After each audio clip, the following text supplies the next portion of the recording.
Hey everybody, George Williams Sr. here. Hey, I just wanted to weigh in on something that happened a day or two ago. You've probably already heard it. Protester gets shot by ICE agent. Well, it's a sad thing.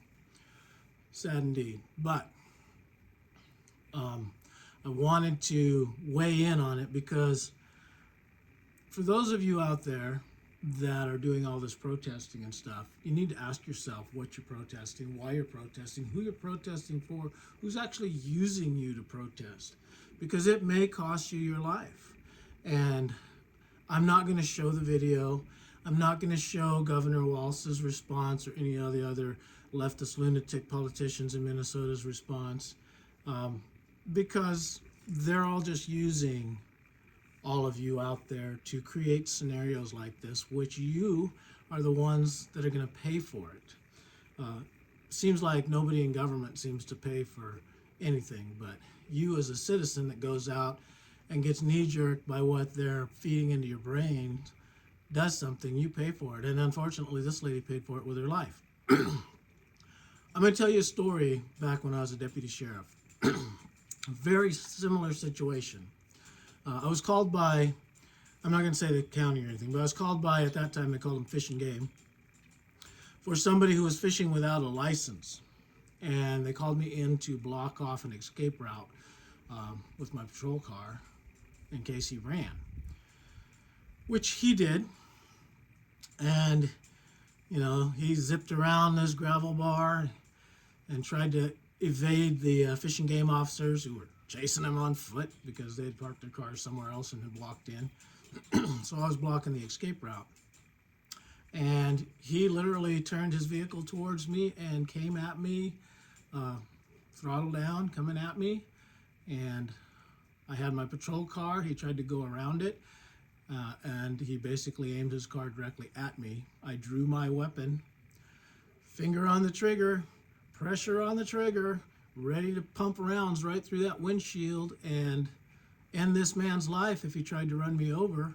And at the point where I was about to jump, because I was younger then, young and dumb, jump up on his hood as he tried to run me over, at the same time send a full mag through that windshield and end this idiot's life, he stopped. He was a fraction of a pull away from that gun going off, which would have killed him.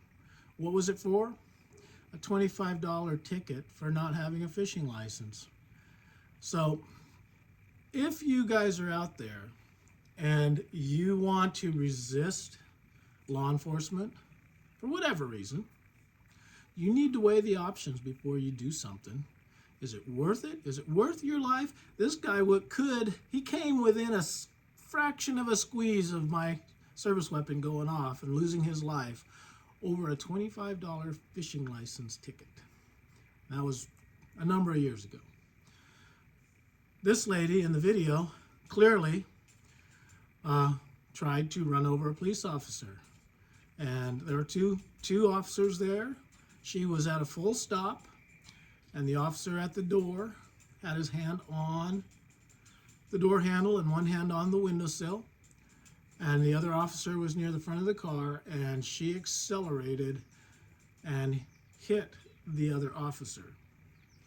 Fortunately, didn't kill him, but as she accelerated, he drew his weapon and he justifiably pumped rounds through her windshield, just like I would have justifiably pumped rounds through the windshield of the guy who was thinking about running me over for a $25 fishing license ticket.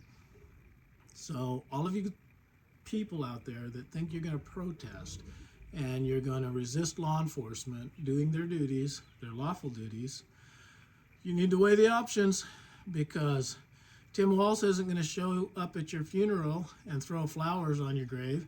He's going to use your death for his political aim. Any of the politicians in Minnesota and in Washington, D.C. and all over the country that are anti-Trump, anti-Republican, Democrats, socialists, Democrat, communists, whatever you want to call them, they're going to use you as cannon fodder. So you need to think about it. You need to be smart. You need to ask yourself, is what they're asking you to do worth your life? Because it ain't going to make a hill of beans in the long run if you're on the wrong side of history. It just means you sacrificed your life for a politician who doesn't give a damn about you. That's my 2 cents. That's all I'm going to say about it. It's a sad thing that happened, but the video evidence clearly shows that the officer was in the right. The woman that lost her life was in the wrong. And I'm just going to leave it at that. You guys can watch the video, find it somewhere else on some YouTube channel or news channel. I don't care. But I'm not going to show it here. So, that's it. My 2 cents. Take it or leave it. Whatever. Talk to you later.